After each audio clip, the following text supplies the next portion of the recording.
Militairement, c'est fini. À 11h30, le mercredi 30, les soldats communistes entrent dans le palais d'Oklap où les attend le général Mine. Une autre histoire commence. L'ancien monde se liquide sans brutalité, comme si c'était écrit depuis toujours.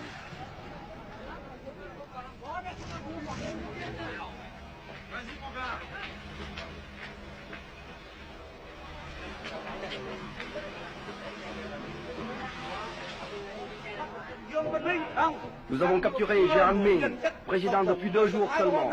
Restons calmes et disciplinés.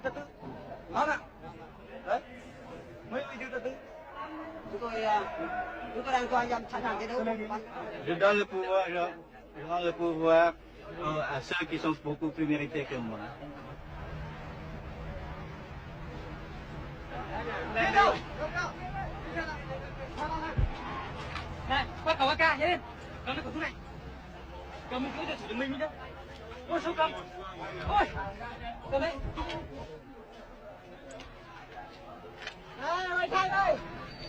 Quelques soldats perdus continuent à tirer. Ici, l'ancien hôtel de ville de Saigon.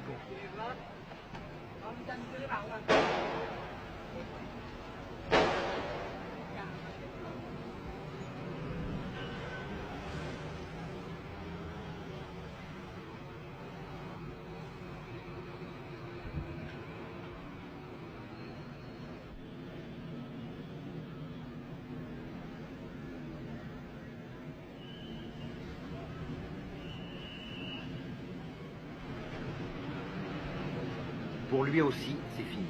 Un colonel des forces de sécurité a tiré un trait sur l'ancien régime et sur sa vie qui ne voulait plus rien dire.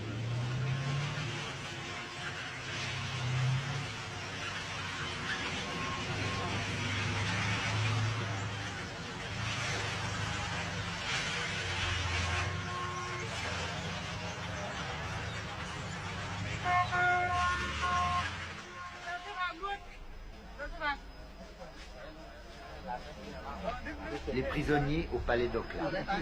Baissez les bras, dira un soldat vainqueur.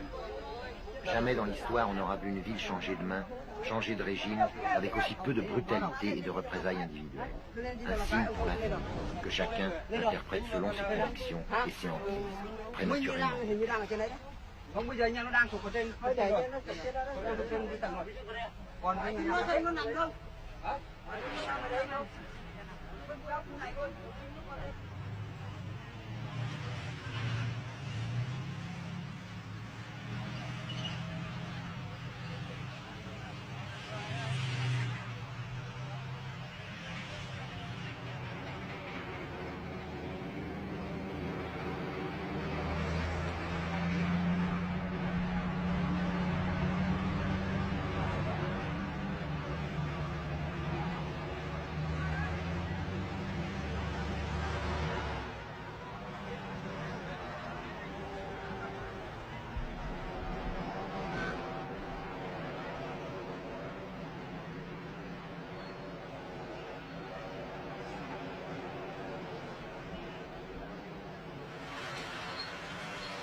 Amorce de remise en ordre dans la ville livrée à l'anarchie. Des enfants de 12 ou 13 ans à la gâchette trop facile patrouillent dans les rues avec leurs M16 américains. On les appelait les cow-boys, le plus sérieux danger de cette période intermédiaire incertaine.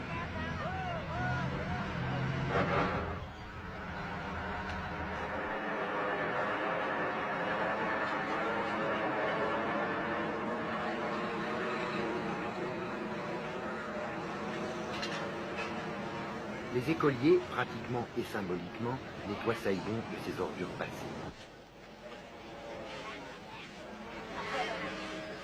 Nous faisons l'hygiène publique pour nettoyer la ville. Oui. Qu'est-ce qui vous a donné l'ordre de nettoyer la ville? Mais personne ne nous a donné l'ordre. Mais par nous-mêmes, nous faisons ce travail.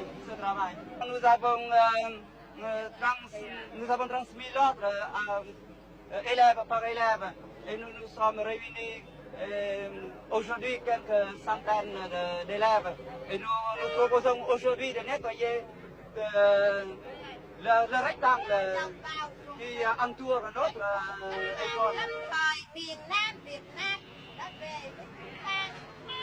Chers camarades et compatriotes, le gouvernement révolutionnaire provisoire a libéré Saigon et maintenant notre ville s'appelle Ho Chi Minh. Les petits hommes verts s'inflamment. Ils font connaissance avec Saigon, Saigon fait connaissance avec eux. La ville s'adapte grâce à sa traditionnelle souplesse. Elle joue le jeu de la victoire, un jeu qui ne sera pas sans lendemain. Parfois dans l'enthousiasme, parfois dans le doute. Malin, trop malin celui qui essaye déjà de faire la part des choses.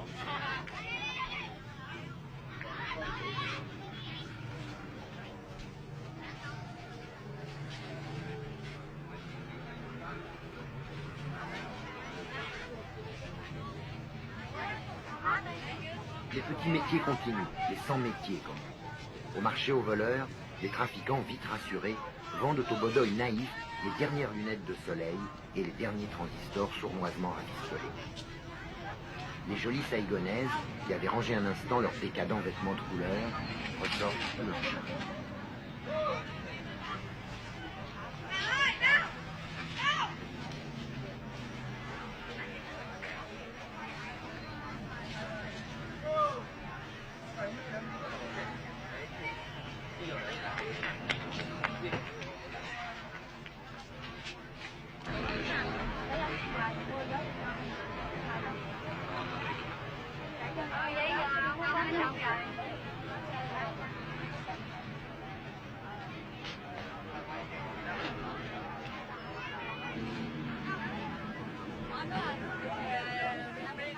Les motos, nerfs de la vie saïgonaise, ont soif. Des malins vendent de l'essence trafiquée au coin des rues, 2000 piastres le litre. La vie habituelle s'adapte et tente obstinément de durer avec ses petits trucs et ses petites libertés précieuses. Mais on sait qu'elle n'a qu'un temps, qu'un autre ordre, plus honnête et plus sévère, va s'installer.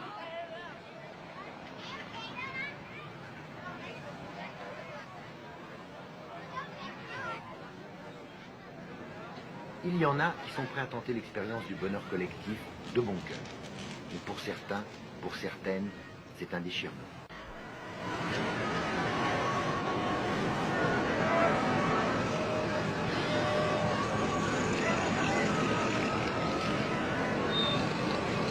Superficiellement, Saigon n'a pas tellement changé.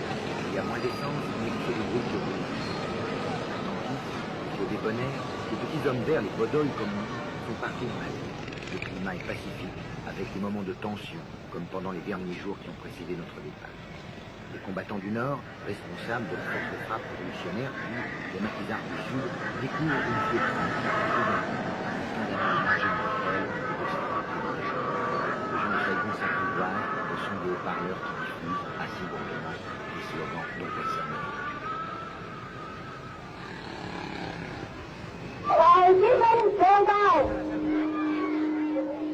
Quand est-ce que vous prenez Hanoï? Je ne sais pas. Ça dépend de notre mission.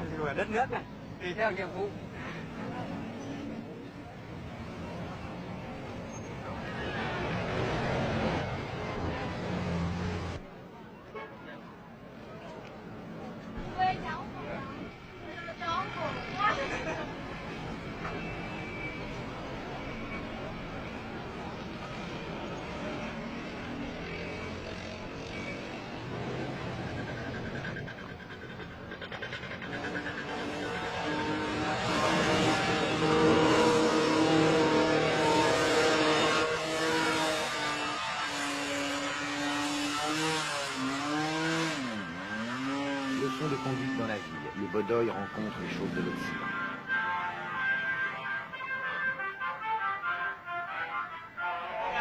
Je m'appelle Tong. Je suis de l'armée de libération.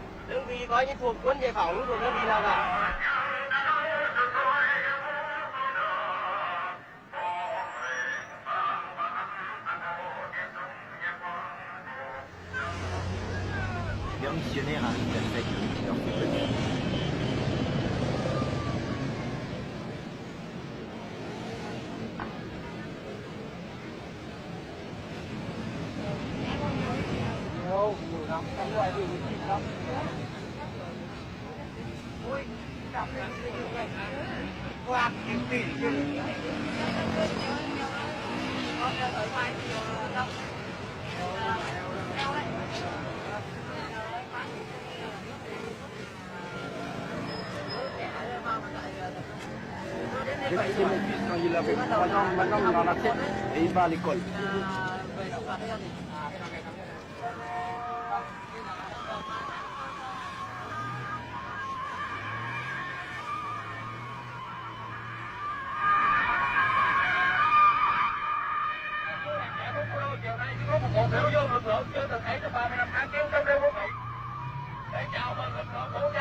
Devant le palais d'Okla, partout dans la ville, naissent des manifestations ou des meetings plus ou moins spontanés.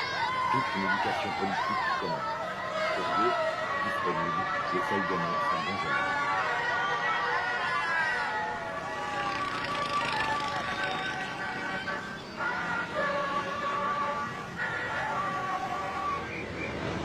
Les premiers jours, plus de police, plus de manifestants. Anarchistes par nature, les gens de Saigon en ont profité pour rendre le pays plus que jamais les gens. Les jeunes, les comités révolutionnaires populaires essayent de raider la circulation avec un succès relatif.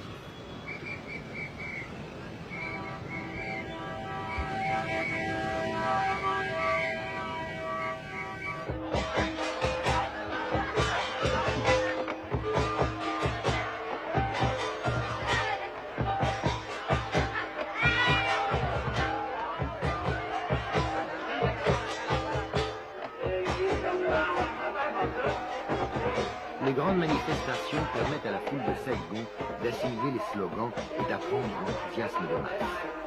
On y ressent le soulagement de la paix, une indiscutable fierté, une ivresse d'indépendance et aussi une nouvelle sorte de vie peut-être trop bien réglementée.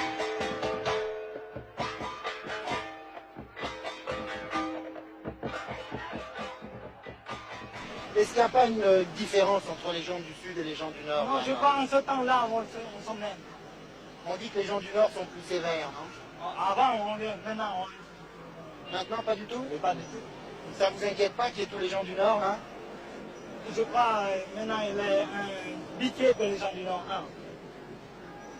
Du Sud, pardon. On ne sait pas, mais on se libre, je suis content maintenant. Vous n'avez pas peur du communisme? Oh, je peux rien, ouais. Je suis vivre dans mon pays, je dois accepter ça. Madame Gobatan, personnalité bien connue de la troisième force, exprime l'espoir d'une démocratie socialiste originale pour le Sud. Elle représente sans aucun doute, confusément, l'opinion de la majorité de ses concitoyens.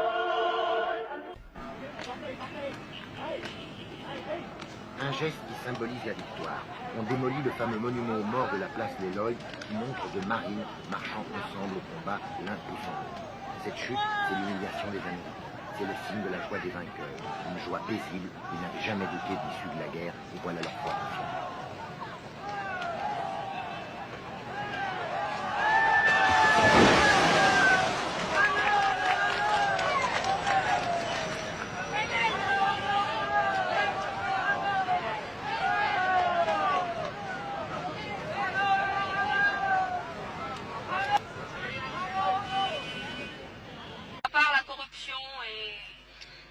Et si le gouvernement est dur, qu'est-ce que vous allez faire?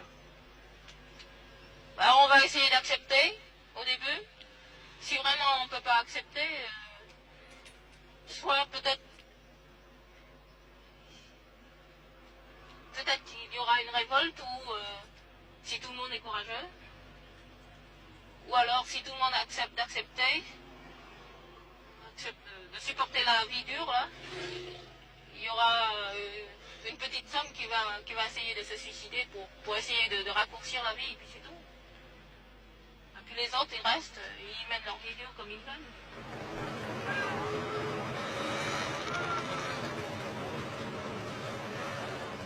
Pour d'autres, pas tellement nombreux sans doute, il n'est absolument pas question de jouer le jeu du socialisme, quel qu'il soit. C'est le refus total, le blocage, l'horreur. Comme pour ce jeune officier qui s'est battu jusqu'au dernier instant contre le communisme. Il n'a pas voulu être filmé.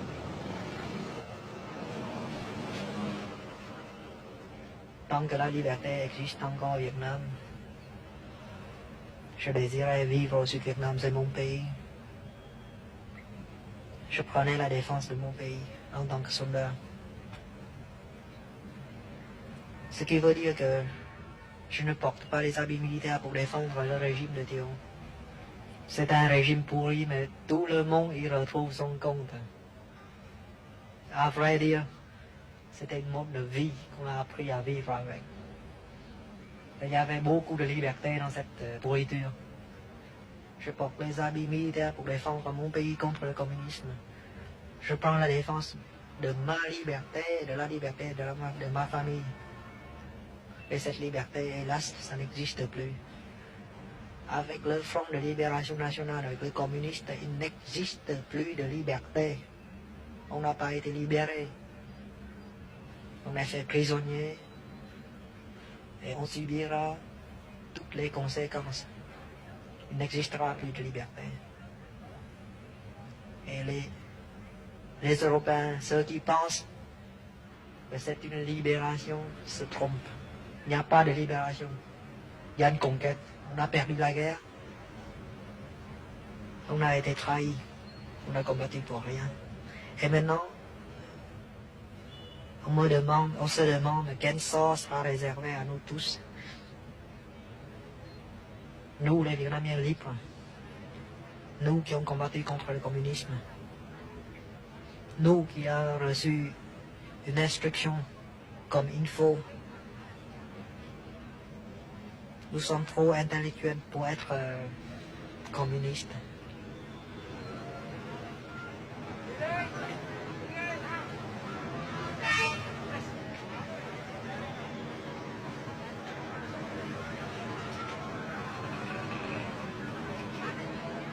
C'est un travail collectif. Et ce qui est important, c'est que ce sont nous qui décidons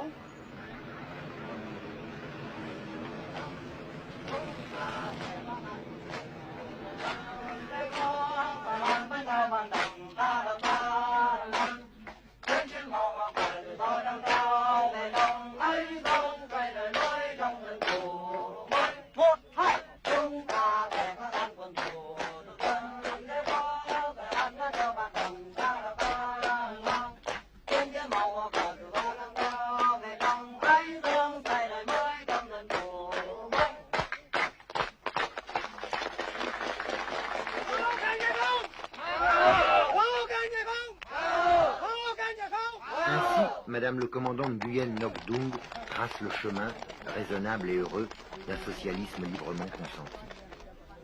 L'histoire va-t-elle lui donner raison? La personnalité du Sud, originale et individualiste, sera-t-elle tant soit peu respectée?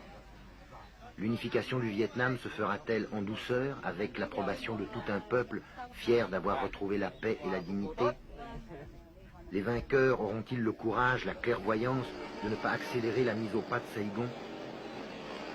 À toutes ces questions, faites d'espoir et de doute, on ne doit pas encore y céder.